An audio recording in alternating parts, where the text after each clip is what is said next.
Welcome to another episode of the Everyday Game Changers podcast. I'm your host, Barion McQueen, and you know how we do each and every week, talking to game changers in business, music, community, and more. And today I got a special guest. They already giving me good energy. Uh, I got the Painterland Sisters in the buildings. Stephanie, Hayley, how are you? We we are well. I'm the older sister. I'll go first. We're well. We're doing fantastic today. You guys' story is really interesting. I was looking at some of these numbers, and how do you like give me some background first to the audience and kind of about you guys' background and how you kind of got started in this space, and then we're gonna talk the numbers because the numbers are amazing. Yeah, definitely. So we grew up on our family's fourth generation organic dairy farm in the rolling hills of Pennsylvania in the middle of nowhere. We have more cows than people in our town. And Yeah. so we grew up barefoot on the dirt road, really wanting to connect to basically the world. And we got out there and we realized people are completely disconnected from the source of their food, which is the American farmer. And so we're constantly telling our story as an American farmer in a new light as millennial women, right? And so people were able to connect to our story as farmers more, say, than like our grandpa, right? Standing in the middle of the field with his overalls on. So like Right. we're able to tell our story maybe like in stilettos and lipstick, and also talk about sustainable agriculture where people were like understanding it in bite-sized, more fun-loving pieces. And Got it. so anyways, We we still like to stand in the middle of the field with our overalls, though.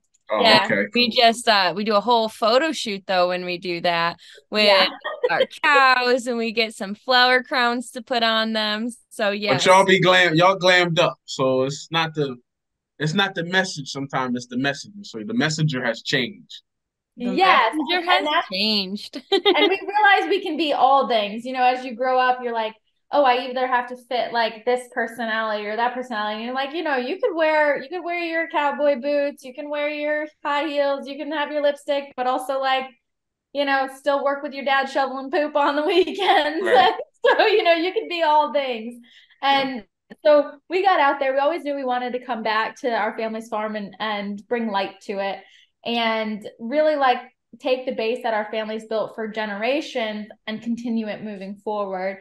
And how are we going to do that? Like we have all these cows, we have all this milk, and we wanted to take control of our own destinies. And so that's what we did. We partnered with a 10th generation Icelandic yogurt maker, and we make an organic style Skyr yogurt. It's lactose-free, 6% milk fat, so it's double cream, billions of probiotics, and 16 to 21 grams of protein, and that's naturally. So a lot of other yogurts add protein powder back in. We are right from the farm girls. We want everything as right from the farm as possible. So this is a really transparent product. Yeah, Haley, do you have it's any? funny. It's funny because for me, I'm a personal branding guy, so I'm always really passionate about authenticity, right? Like I literally went on my Instagram and I had like eucerin all on my face and I was doing a live and I'm like, people probably like, why does he have white stuff? But I have really bad eczema and it flares Mhm. up during certain times of the season. And I'm here in Miami, the weather's always hot. Mhm. It was really to prove a point. Like I don't care that I have this eucerin on. I don't Hmm. care that I have eczema, and I'm cool with being that authentic with my audience. So I'm Hmm. always excited to hear brands that are super authentic to them because you don't really have to turn it on, right? It's just you. If it was no cameras, this is your life and how you live it. And I think people relate to that. So talk to me about the yogurt, the name. How Well, do y'all come up? I just want to like just pause and just say thank you for like getting that. So Oh yeah, like 100%, yeah, like 100%. it feels like that's what we're just like, even the way that we conduct business, being, young women in business leading, it's just like, hey, we might not do it the way that someone else does it, but like we feel we're gonna stick right to who we are all the time. And we did that with our product and the way that we run the business. But sorry, what was your question now? No, Completely so blank. my question is the name. Like, how do you guys come up Yeah. with the name of this? I'm a name guy, so I love a good name. So Stephanie and I, we always wanted to start something. We didn't exactly know what business we wanted to start. And then we figured out, all right, we're going to do a value-added product with our family's milk. And so then we started thinking, all right, now we know we're going to make yogurt, but what are we going to call it? And so we thought of everything possible. We hired somebody to help us, and we actually didn't use any of those names. Our farm's name is Painterland Farms. It's a fourth generation farm from 1941. And so we wanted to pay heritage to the farm. So Painterland comes from, we live on top of a hill, but still in the valley in the middle of nowhere. And it's basically just a bunch of painters running around. So it's the land of the painters, Painterland. And so we wanted to pay heritage to that with that pride, authenticity, like you said, because that's all we are. And then we added the sisters because it's Stephanie and I doing this. It brings that level of familiarity, comfort, like you can trust us. We're two sisters just trying to give you a really good product. And also wanted to add that that woman-owned piece to it. Oh yeah. 80% of the buying power is women, right? Yeah. And there's not a lot that caters to women in general, which is funny because 80% of the buying power is women.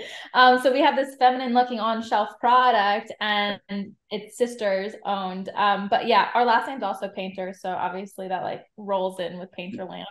Nah, it already sound like a TV show. So when I hear the name, I'm like, oh, they need their own show. I know. I'm thinking when they did Paris Hilton and Nicole Richie was trying out this farm stuff, right? They was doing one of those, but you guys is actual, y'all, that's y'all day to day, right? Y'all nothing in that. I think people will want to see that. Oh, we're in it. Yeah, it's for real. So I'm a person who's done business with family and it didn't work out. How do you guys get this positive spin on doing business with family? Because it could be difficult, right? You dealing with these type of business decisions, and it's when do I know this is the line of business and this is family, so I don't want to rock the boat or I don't want to cross a line. How have you guys balanced that? And either one of y'all can individually give your take. Yeah, we'll give. I was gonna say, but it might be different. I'll start. Oh, all right, go ahead. So we grew up, on the farm. And it's our dad and his two brothers and all of their kids who are on the farm. So 13 of us cousins, and they operate the farm together. And then there's my grandparents, and then there's all the spouses. So it's literally it's a lot of family all working together. And we grew up like that. We saw a lot of the stress. Someone told us the other day that starting your own business is perpetual stress all the time, but it's also perpetual rewards. And I think that's the same with working with family. And so what we did as a family farm is every morning at 9 a.m., Grandma Painter would have a giant meal on the table.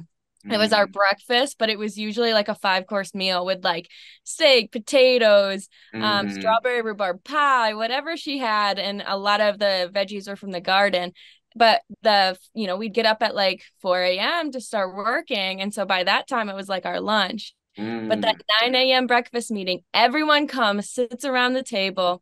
They chat about how their day's going, how it's not going, and they talk about stresses and also what they're doing the next day and the next couple weeks. And so we saw that growing up, and Stephanie and I, we didn't even think about it. We just knew we were going to go into business together, right? It wasn't really a question. So we didn't have to wonder, do we want to do this? It was more we're going to do this. How do we make it work? And we're still every day figuring out how we can be better together. And so we started to have meetings. So we have 2 meetings a week. The first meeting's to talk about business stuff. The second meeting's to talk about how we could have talked to each other better at that business meeting. The feedback loop. I love that. So we had to figure out how to separate our 2 relationships as co-CEOs and as sisters. And of course, as you grow with any relationship, even with a spouse, it's constantly figuring out how to work better with each other. So as sisters and then as business partners as well, you know, and we always, I don't know if everyone always knows this, but like when we're in meetings with our teams, Hayley are constantly texting each other. We're like, hey, like, don't talk to me like I'm your little sister. Don't talk to me like I'm your big, you know what I mean? That's funny. There's like just different things like that. We're constantly talking to each other. Encouraging stuff too, though. Like, you're really good at this part. Answer that question. Yeah. Oh yeah. You sound way better at this. Like make. Oh, there we go. Our recording stopped. Oh, we're back. We're good. Yeah. Do it again. Yeah. So it's been fun. It's been a learning curve, but I think with any relationship ever, it's just always about boundaries and communication. So I like that. It's funny because I haven't gone into business with my sister, but she just picks my brain all the time about like ideas. Yeah. She started a school and all of these things. Oh, that's cool. So I used to be like, I started cutting my family off. Like, look, y'all gonna have to start paying for some consultations because y'all keep calling me and asking for this advice, and then they never take it. Yeah. Like, oh, I want to start this children's coloring book. And I'm like, oh, we'll do this. These are some steps. And then a year later, I'm like, yo, how's that coloring book? Oh, I'm doing something else, man. I'm making wigs now. And I'm just like, come on. Like, so it's tough. But like, I'm looking at these numbers though. $1.3 million in sales doesn't just happen. So talk to me about that process. Yeah.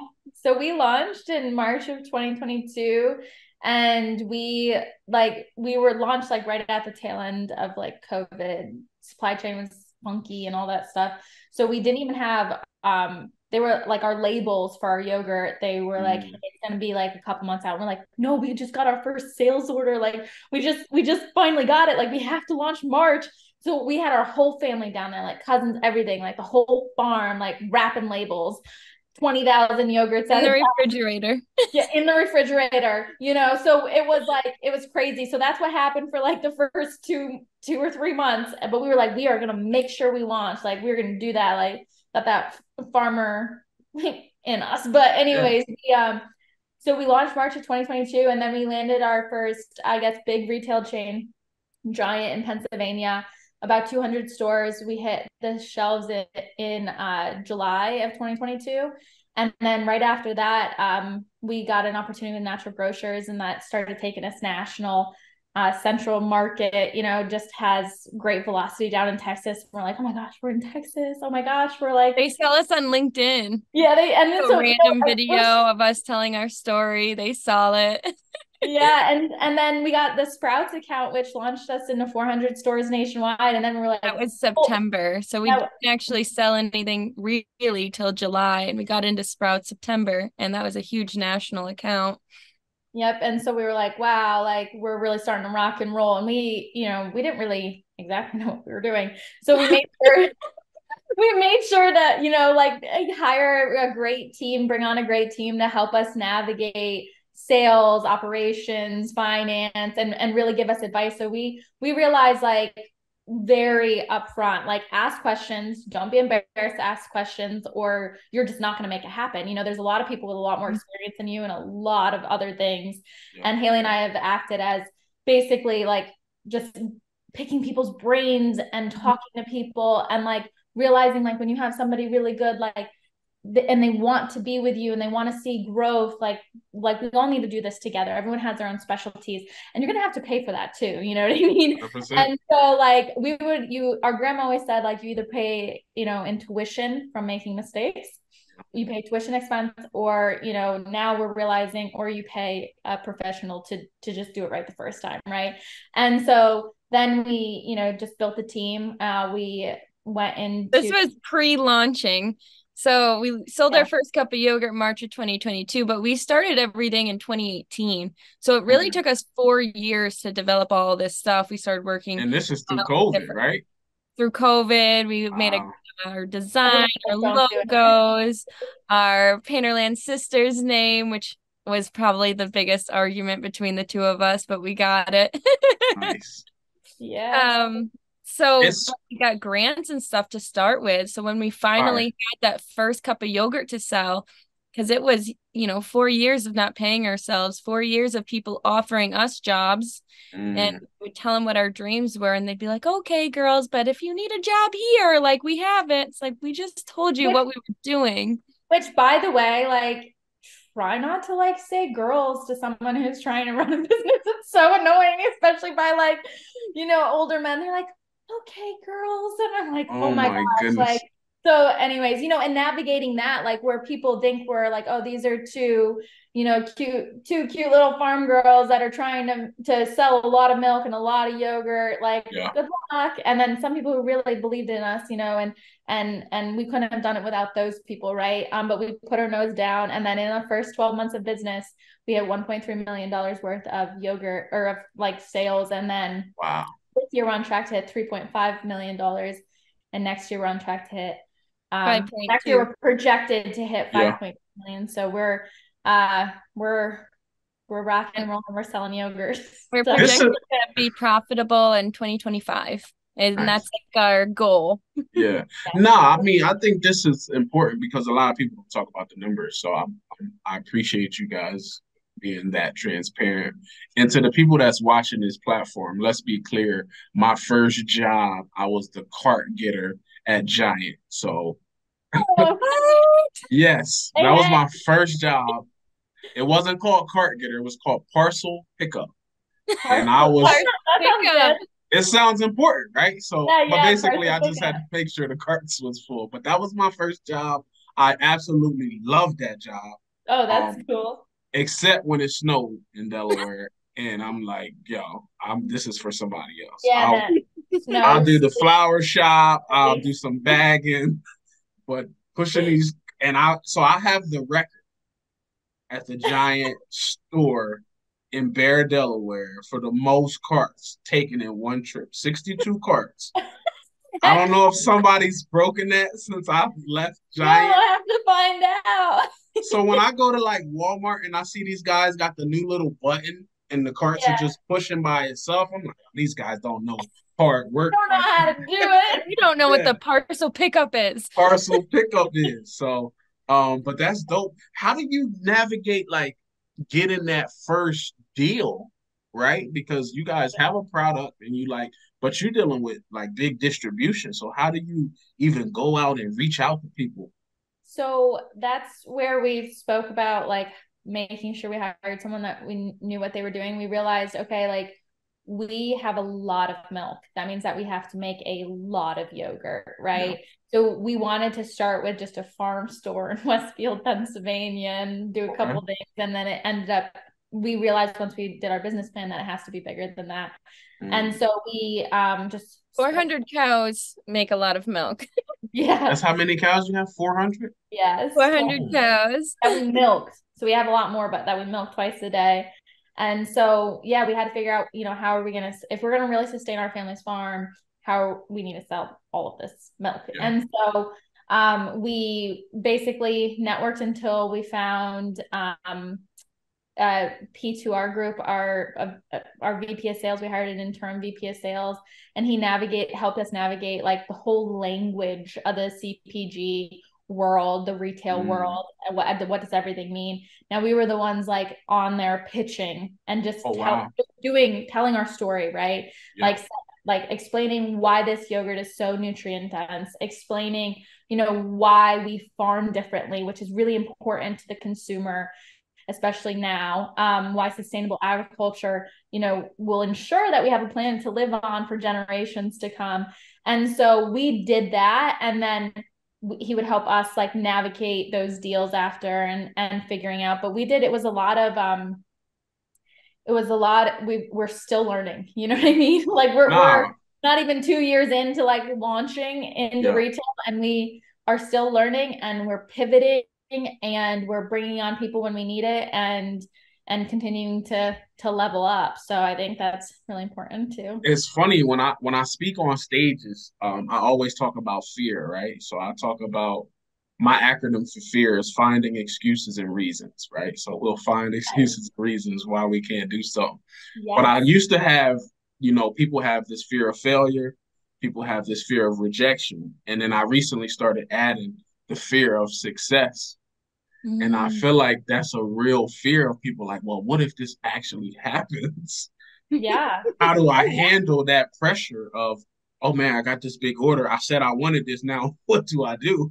Oh yeah, yeah. No, and you're so right. Like it is about just you have to have faith too in yourself and just where why you're here on this planet, right? Like you just have to have faith in your beliefs. And like Hayley and I are like, we don't have a choice. Like there's something been intrinsically in us since we were little girls, like when we're actually girls, and that we were going to do something like this and that we had to, like, it's our destiny. And so we were I'd say never, yeah. the biggest fear would be not doing something. With farms, they either say you get big, you get out, or you get different. We wanted to figure out how to get different. They also say if you're standing still, you're already behind. And so, like you said, fear, people are fearful of things, so that's why they don't do it. Well, we were fearful of not doing something. And so that's what really projected us forward, because we knew what would happen if we didn't. And so we were just extremely aggressive with trying to solve that problem. And then on the path, we've come up with so many new passions along the way. For instance, when we were young, we didn't realize how disconnected people were, and are farmers, and farmers are disconnected from the general population. So now, a burning passion we have is connecting those people, and connecting the source of our food with the people who eat it, because that's a collaboration that should be timeless. 100%. And so we're really excited to not only sell yogurt, but to really provide that service of transparency and showing what it's like to be farmers, putting those funny videos up of our cows and of us being completely head to toe in dresses in a cow pasture, maybe accidentally stepping on a cow pie. Yeah. But that's that authenticity and that extra drive of not just selling yogurt, but really providing that, I guess, passion. For me, so I live in Miami. Well, actually, Fort Lauderdale, but everything I do is in Miami. My wife hates it here. Like, she's like, her dream is like, why don't we just get a farm somewhere, something with a lot of land, and just do our own thing, like off the grid. She's a off the grid type person, log cabins and all of that. That's her vibe. You're And gonna I'm have to like, come to Westfield. yeah, and I'm just like a beach. Put me in the middle of everything, so the balance works. Um, but what I wanted to ask you guys is, how do you guys balance the business aspect and then finding time for personal stuff? So The question we're still trying to answer. yeah, I mean, we're trying to figure it out every single day. I am literally like over 8 months pregnant right now. Oh my And goodness, congrats. yeah, thank you. So like, and I have two other kids. So I have a 2-year-old daughter, and then I have a 6-year-old stepdaughter. And so Oh my goodness. balancing like mom life with like co-CEO life is pretty crazy. But we just really try to do our best. I really try to like shut off my phone and leave, or like I just leave it. Like if I'm like, okay, on the weekends, I'll just leave my phone, because it's so hard to like, there's always something that you could be doing and building. And so I try to just leave my phone, and because you're just so addicted to like the opportunities that are out there, as a business owner, right? And just like getting it done. And so and then Hayley and I really try to focus on, hey, we're not just business partners, like we're sisters too. Like we can give each other a hug and say like we love you, because we're usually I like, give her a hug now, or I bounce off that belly. yeah. Oh, wow. But that it's super hard. But we yeah. I would That's also tough. say balance, like people think of balance each day or each year, but if you also think about it for the whole period of your life, or for what your goals are, right? Our goals are for us to come back to the farm, to raise our kids on it, to have our great grandkids on it someday. And so it's that balance of working a little extra hard right now, and knowing that there's going to be a bigger payout or more stability. Like we watched our dad struggle for years, right? He's a farmer, like he works like 20 hours a day sometimes if he really has to, but on average it's more like 15. And so it's like like us adding a little bit more hard work now, hopefully that adds that balance in the future, and balance for us as well. Yeah. I mean, I've been got to a point where, because I got several businesses, and I just always, have to be mindful that I'm married, right? So it's all good that I'm hustling and bustling. I'm getting this money, and she can eat whatever she wants and Yeah. spend whatever she wants, right? Because I work Yeah. so hard. But that balance aspect is super important. So my wife's love language is food. So if I know I've been working too hard, if I come home with the right food, it will You just gotta figure it out, it right? will just make everything better. The right Uh, food, but it has to have the right dessert. She has to have a yeah. nice flan or some kind Yeah. of cheesecake. You can't just come with just the meal. It has I to get a have dessert. great idea for Right you and your there, wife. Yes, balance, right? Like you'd be working all day, you gotta have the right food. That's balance. Like, that's and the that's what, balance. I yeah. have the What perfect you got idea for me, for you Haley? and Let your me hear wife. it. Give it to me. You will have to go to Sprouts near you because that's where we are in Florida. And you Sprouts. can Okay. pick her up a nice Painterland Sisters yogurt. It is good food and it's a good dessert. You can add some chocolate chips to it. Mm. And then I'm you a, say, I've been working so hard. This is how I want to share it with you. what's the flavor that I need to get? Okay, so you can actually make her own cheesecake if you would like with That is the Okay. vanilla. It's really good. If you're gonna give her a plain one, I would say vanilla or meadowberry, named after Stephanie's daughter, Meadow. Okay. If she wants like a savory thing, you bring her home the plain, make her a nice steak, and throw that plain all over the top of it. It is delicious. But you also, if she's an off the grid kind of person, you got to take her to the farm, man. Like, bring Oh her up my to the gosh. farm. Bring her up to the We gotta farm. come. We'll show her the farm life. She'll be milking a cow, and She everything would will be love that. She's happy. such And a seriously, bring her up here. I got married in Dublin, Ireland, right? That's Oh my cool. Yeah, yeah. And gosh. I'm just like, where do you want to go? We're in Ireland. We could go to the Cliffs of Moher. Let's go where they did Yeah. some Harry Potter stuff. She's like, the zoo. And I'm like, we could go to, and she just loves animals. So Animals. I'm bringing her to the farm. We're coming. You have to bring her to That's the how farm. I am. We have 100 baby calves. Oh my goodness. So all different ages. So that's probably where we're gonna end up seeing her. Yeah, I'm gonna do it. Next time I gotta go to Delaware, I'm like, look, mom, I'm gonna see you real quick, and then Anytime. I'm going to the farm. I'm going to Anytime. the farm. Seriously. That's so exciting. So like on my platform, I have people that are in maybe not entrepreneurship space or running a company, but maybe they got a full-time job and they working on something on the side to eventually replace their full-time job. What's one piece of advice that I want to get one from each one of you guys that you guys can give to the audience in this entrepreneurship journey? So I want to come back to just what you said about fear. Like I really believe like you just have to be open with the world and not be scared of it and have belief in yourself and just a belief that you can do it. Like you can do it. Do not have excuses because you can do it. And so I think that's my real, like you got to have that feeling like you can do this.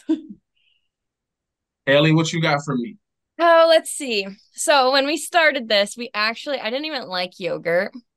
We Really? launched a yogurt company because I liked this product, and so I had to Oh make one I wow. liked, and that was really good for you too. We wanted to make cheese. I have a cheese poster behind me. I know you guys can't see it, but I see it. I we see the wanted, wheel behind the chair. yeah, we wanted to make cheese. I wanted to be a veterinarian, but we had this one mission, right, to sustain our farm and connect it. And so I think my biggest recommendation is find the passion that you want and don't just say like, "Oh, I want to launch a yogurt company." No, like have a bigger mission Mm, and then whatever opportunities come up, just keep going towards that mission and the path will clear. Don't already have the path in mind. Just like head mm, towards your mission, head towards your passion, and it'll come up as you go. And as you're going on that path, talk to everybody and anybody because you never know who can help you. Funny mm, story, we talked to everybody and anybody. That's how we got our first grants and got started, blah, blah, blah. We connected with an Amish guy and we thought he was going to cut cheese for us, right? And wrap it. That was the service he provided. Little did we know that he actually had his own cold storage facility. That's not mm. something I thought of, right? And he Ran had on a generator. trucks. his own trucks to bring, the different products here and there. And so when we first launched, we worked with this Amish distributor and cold storage house. So it's like we didn't expect it. Right. And we didn't pursue that. And just reaching out to anybody and everybody and kind of going through that path or going to the mission, your path's going to form and you never know who can help you along the way.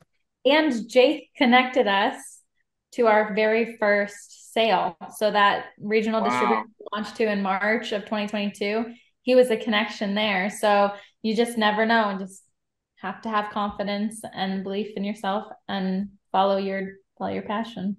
I love that, man. So I want to thank you guys for your expertise, for sharing. Like, you guys shared a lot, and I appreciate your transparency and, of course, your authenticity. I'm big on the authenticity.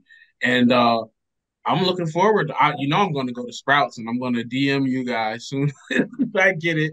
Yeah, we're excited. And if my wife lets me take a picture of her with it, I will send it over to you guys. Tell her we'll send a picture of the calf if she does that. Oh, snap. I'm like, yo, you're not going to get invited to the farm if you don't get me this picture. But thank you, guys. I appreciate it, and we'll be in touch. Thank you very much for the opportunity. Thank you.